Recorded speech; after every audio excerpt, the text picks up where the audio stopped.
A husband loads a bag with rope, duct tape, and a hacksaw, planning to sink his wife to the bottom of the lake. His wife loads a taser and a perfect alibi, planning to make his hunting trip his last. They both think they're the only one with a secret. Then the ceiling explodes, and three escaped prisoners crash into the middle of their murder plans. By sunrise, one of them will be pitching this nightmare as their comeback movie. But how did a failing director and his actress wife end up here? To find out how all of this happened, we need to go all the way back to the beginning. Welcome back to PlotRush Recaps. Make sure to subscribe to the channel, turn on notifications, and let us know in the comments which movie you'd like to see next. Now let's jump into the story from the very beginning. We open deep in a quiet forest. A couple leans in, whispering about love like it's the only thing that matters, and then the moment snaps. A bright phone promo slams across the screen and ruins the mood. We pull back and realize it's not real at all. It's a commercial, and the man calling the shots is Dan. 8 years ago, Dan directed one indie movie that actually got people talking. Since then, his career flatlined, and he's been stuck shooting ads for products he doesn't care about. On his break, Dan makes a point of being overheard. He tells random crew members that he's taking his wife up to the family cabin for the weekend. He repeats it like a script, emphasizing over and over that his wife will be going on a hike, and that those trails can be dangerous. After wrap, Dan gets in his car alone and makes a hushed call. He just needs to confirm the plan is still on. On the passenger seat beside him, a duffel bag sits half open, revealing a hacksaw, a roll of duct tape, and a coil of rope. Before he goes home, Dan stops at the nursing home to visit his father, Michael. He tells Michael the same story about the cabin trip, and once again he leans hard on how dangerous that hike will be. On the television in the background, a news anchor reports that 2 convicted killers have just escaped from prison. At home, Dan pops the trunk and hides the bag of tools under a blanket. His neighbor Rachel happens to walk by, sees him, and cheerfully wishes him happy hunting. The phrase hangs in the air and strikes him as odd. Moments later, his wife Lisa gets in the car, and Dan announces loudly enough for the whole street to hear that they're going hiking. The drive up is pure tension. Their marriage feels brittle. They trade passive-aggressive comments back and forth and keep fighting over the radio, each changing the song the other picks. Lisa is an aspiring actress, so she pulls out a theater script and buries her face in it just to avoid talking to him. When she starts trashing the director of the play, Dan takes it as a personal shot, and another argument ignites. Eventually, Lisa sighs and asks him to at least pretend to be happy so they can relax for one weekend. When they finally arrive at the cabin, Lisa heads straight for the wine and pours a glass. Dan carries in the groceries and puts everything away. Then he slips down to the basement, unlocks an old metal cabinet, and checks that the hunting rifles are still there. He spends the rest of the afternoon cleaning and fixing up the place while Lisa does nothing but rest. Dan notices food scattered across the floor and immediately blames rats. He also realizes one of his favorite sweaters is missing from the closet. Later, they try to cook dinner together, and Dan criticizes the way Lisa chops the garlic, which sparks yet another fight. They take their plates down to eat by the lake, and Dan tries to reset the mood. He tells her he specially ordered ingredients because he wanted to make her favorite meal and make the night special. Lisa looks at the steak on her plate and says plainly that steak isn't her favorite. They have another small, tired argument. After dinner, they play Scrabble. Lisa gets annoyed fast because Dan keeps playing obscure, weird words that nobody has ever heard. After a short spat, Lisa gives up and goes to bed. Dan stays outside by the water, drinking alone to cope. The next morning, Dan walks the woods by himself, picking up heavy stones and filling his bag one by one. Once the bag is full and weighted, he carries it down to the dock and hides it inside their small boat. Next, he goes back to the car, pulls the tools from the trunk, and sets them up neatly in the basement. He pours himself a few more drinks to find some courage, soaks a napkin with chloroform, and then moves very slowly toward Lisa. Just as he's about to press it to her face, Lisa whirls around and drives a taser straight into his chest. Dan collapses instantly, his body locking up from the shock. Moments later, Dan wakes up tied to a wooden chair. His pants are wet because he lost control when he went down. Lisa stands over him holding the napkin, asking what it is. Dan stammers that it's just cleaning fluid. Then she asks about the tools in the basement and the bag of rocks hidden in the boat. He tries to invent excuses on the spot, but they sound ridiculous even to him. And Lisa walks away in disgust. While she's gone, Dan tries to pick up the hacksaw with his mouth, and the handle breaks right off. Lisa comes back carrying a handgun. She loads it calmly in front of him, then points it at his chest. She walks through his plan out loud. He was going to sedate her, tie her to those rocks, and let the lake do the rest.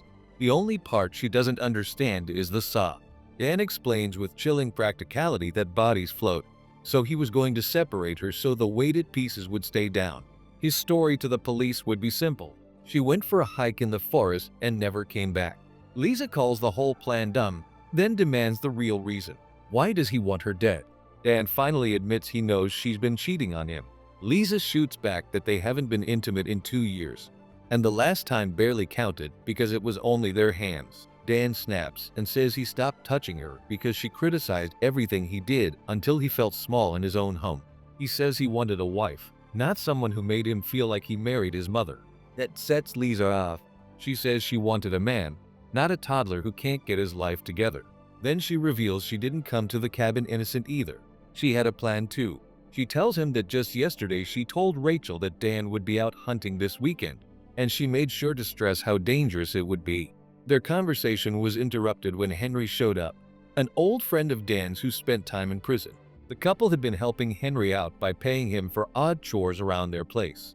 Lisa explains her plan was to get Dan to take her hunting, pretend to trip, and make it look like he shot her by accident. Dan scoffs and says it never would have worked because she's a bad actress and the police would never believe her. Lisa says the same about his lake story. To prove they can both sell it, they decide to act out their grief over the other's death. Dan manages to force real tears first. Frustrated, Lisa smacks him across the face with the butt of the gun and actually considers pulling the trigger right then. At that exact moment, Henry steps out from behind her. Dan starts repeating, "It's hammer time," over and over like a cue, until Henry finally swings a hammer and knocks Lisa out cold. 5 days earlier, Dan and Henry met at a crowded amusement park so the noise would cover their conversation. Henry agreed to help Dan get rid of Lisa's body for the right price. Dan told him Lisa had a life insurance policy worth $100,000 and promised to split it with him. Henry asked for the deal in writing. Dan refused to give him anything on paper. In the present, Lisa wakes up tied to a chair in the basement. She quickly works one wrist free from the tape, and Henry rushes over to wrap her up tighter. Dan wants to know why she wanted him dead. Lisa calls him controlling, weak, and insecure. She says he pushed her to quit her stable job where she was making real money so she could focus on acting, and then he wouldn't even give her a part in his own movie. All she ever wanted was love and support. Instead, Dan lost all their money, lost the car, and lost the house. Even if she divorced him, she'd still be drowning in the debt he created. Dan ignores everything she just said and decides she only wants him dead for the insurance money. Henry casually mentions his $50,000 cut. Lisa tries to tell him the policy is actually worth a lot more, but Dan panics and pulls a plastic bag over her head. As Lisa struggles to breathe, Henry points his gun at Dan and forces him to pull the bag off. Lisa gasps out the truth. The policy isn't $100,000, it's $1 million. She promises Henry half of it if he shoots Dan instead. A desperate Dan immediately offers more. Lisa counters by offering all of it. They start a frantic bidding war, offering Henry money, offering to spend more time with him, offering anything they can think of. Tired of the noise, Dan shoves Lisa and lunges at Henry to wrestle the gun away. In the struggle, a shot fires into the old jukebox in the corner, and suddenly music starts playing while they fight. Lisa manages to peel the tape off her wrists and dives for the gun when it clatters to the floor, but Dan fights her for it.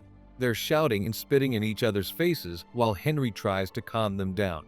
The weapon discharges by accident, and Henry drops to the floor. Lisa and Dan instantly start blaming each other for what just happened. Dan realizes he's the one holding the gun now, so he hits Lisa with it and she runs.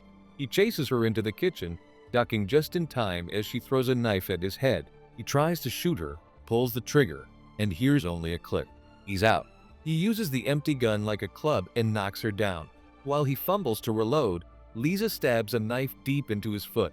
Dan howls and retaliates by hurling a small pot at her. It smashes through the window and falls outside. But the distraction is enough for Dan to jump on her and fight for the gun again. She shoves the heavy kitchen table down onto his injured foot, and the pain gives her the split second she needs to rip the weapon back.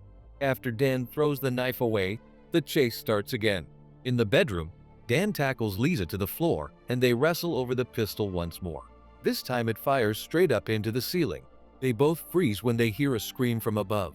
A second later, the ceiling cracks open and 3 people come crashing down through the plaster, knocking both Dan and Lisa unconscious. 3 days ago, Algra, Pete, and Todd escaped from prison. They ran through the woods, stopping only to camp at night, until they stumbled across the cabin. The key was left right on top of the doorframe, so they let themselves in easily. They are the ones who stole clothes from the closet and ate the food, leaving the mess Dan blamed on rats.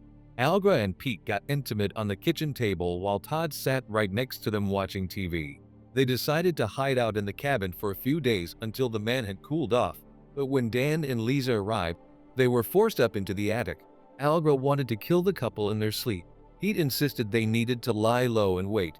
Trapped upstairs, Algra had no choice but to relieve herself in a can. When they got bored, they played charades to pass the time. The moment Dan and Lisa's stray bullet hit the ceiling, it struck Todd in the backside, and his frantic jumping around is what finally brought the whole ceiling down. Now, in the present, the 3 fugitives have Dan and Lisa tied to chairs in the basement. They've already wrapped Henry's body in plastic to dispose of later. To keep things detached, Pete decides to call his captives Ron and Hermione. He asks them if it felt good to kill Henry. They both insist it was an accident and immediately start arguing with each other about it again. When Dan asks what they want, Pete explains that he and Todd served 7 years together, and Algra was their corrections officer. Algra and Pete fell in love inside, so she helped them break out. Pete just wants money, but he says he only found a few dollars in their wallets. Lisa swears that's all they have because Dan is terrible with money, and the couple starts bickering again. Then Algra unties Dan and says they're going to play a game the guards used to play in prison. 2 prisoners would be thrown into the laundry room inside a painted circle and forced to wrestle until one overpowered the other for a non-consensual encounter. The winner got cigarettes. Todd draws a circle on the basement floor, and Dan is shoved inside with him. The men start grappling. Dan manages to punch Todd directly on his fresh gunshot wound, and he uses the opening to scramble out of the circle. The criminals quickly grab him and throw him onto the pool table, pulling his pants down. Just as Todd is about to assault him, Pete stops everything because he notices the movie poster on the wall. Dan admits it's the film he directed. Pete gets genuinely excited because he loves that movie. He tells Dan he watched it multiple times in prison and always complained about the ending. Dan explains the studio executives forced him to change it. After Pete compliments his directing, he tells Todd to go ahead. Todd tries, but his body doesn't respond, so he gets frustrated and throws Dan back into the circle.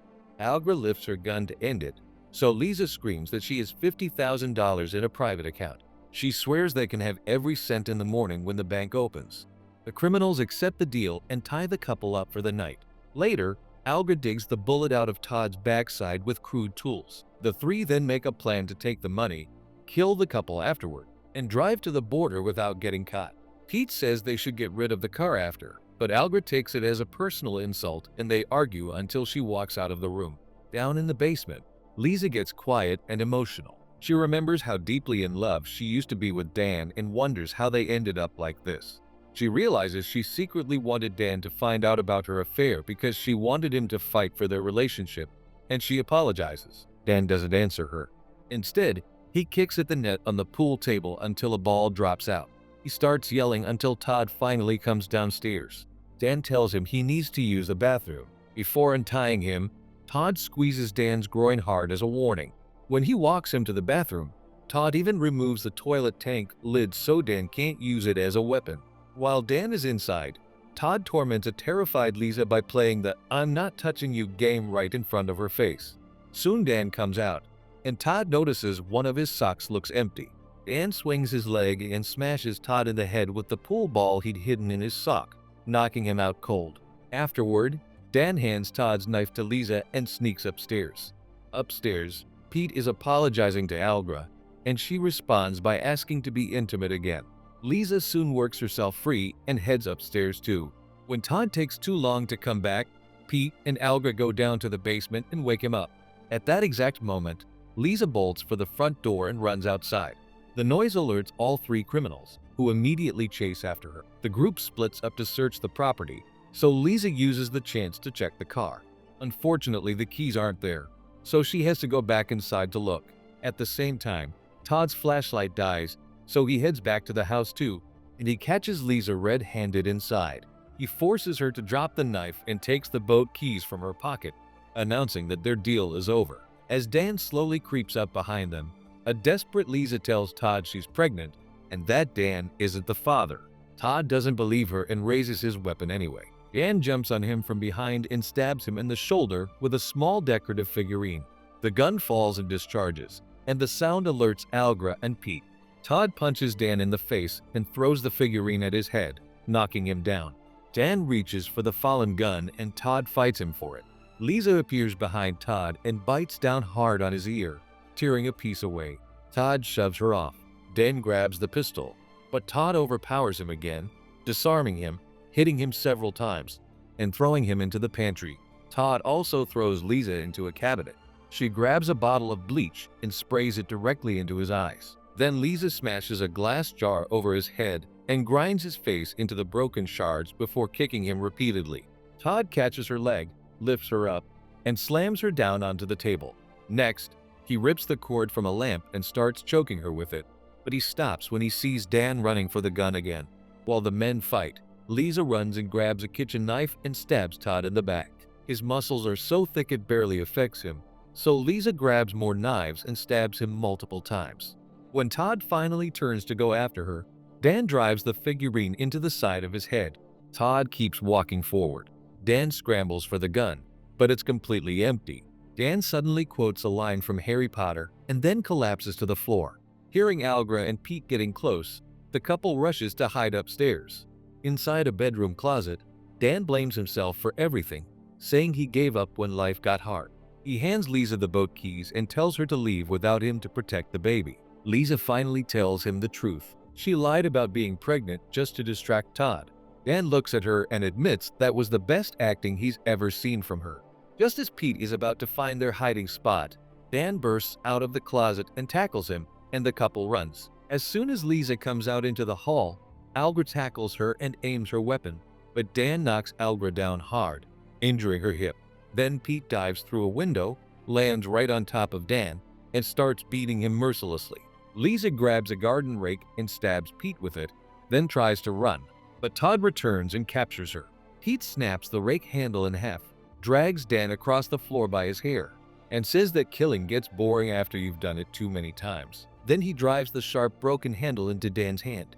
After talking a while longer, Pete turns on the lawn mower and tries to force Dan's head down toward the spinning blades. Dan throws his hands up to block it and suffers a horrific injury, losing several fingers in the process. Suddenly, the whole yard fills with loud music as a car comes speeding in and runs straight over Pete. The driver is Michael. 6 hours earlier, a neighbor on his way to the store saw the cabin trashed and called Michael to warn him. Michael tried to leave the retirement home, but a nurse tried to stop him. So Michael hit the nurse with his cane and took the car keys. It was a very modern, high-tech car, and he had no idea how to work the digital controls, so he couldn't turn the music off. He stopped at a gas station to fill the tank and drove away without paying. In the present, Algra drops her gun to check on Pete. Michael picks it up and fires a shot that hits Todd in the head, ending him instantly. When Michael turns to shoot Pete too, Algra stabs Michael from behind, causing his arm to jerk and his shot to hit her own foot by accident. Pete walks up to mock Michael, and Michael bites down hard and tears the tip of his nose off. As Pete knocks Michael down and starts choking him, Michael shouts at his son to run. Dan and Lisa sprint to the car and get in, but it dies after only 2 minutes and gets stuck. They are forced to watch as Pete picks up Michael and throws him onto the running lawn mower. They manage to restart the car and pull away, but Pete fires several shots at them and causes them to crash into a tree. Dan tells Lisa to go to the boat while he stays behind to handle things. Meanwhile, Algra begs Pete for help with her foot, but instead he tells her he wants to break up. He walks over to check the crashed car, but the couple is already gone. Algra limps back inside to clean her wound with alcohol and wrap it in a bandage. Dan finds her there. He kicks her injured leg and breaks it further. He raises the gun and demands his missing sweater back. Algra starts begging for mercy, then quickly switches to insulting him. Annoyed, Dan fires a shot at her. At the pier, Lisa climbs into the boat and tries to start it, but the engine won't turn over. After fiddling with several handles, it finally roars to life, but Pete appears and jumps aboard with her. Lisa screams for help, and Dan runs to the dock and grabs the boat's mooring rope. The boat takes off and drags Dan into the water behind it. Pete is busy talking to Lisa about the money, so he doesn't see Dan pull himself up onto the back of the boat. Dan smashes him in the head, and they start fighting.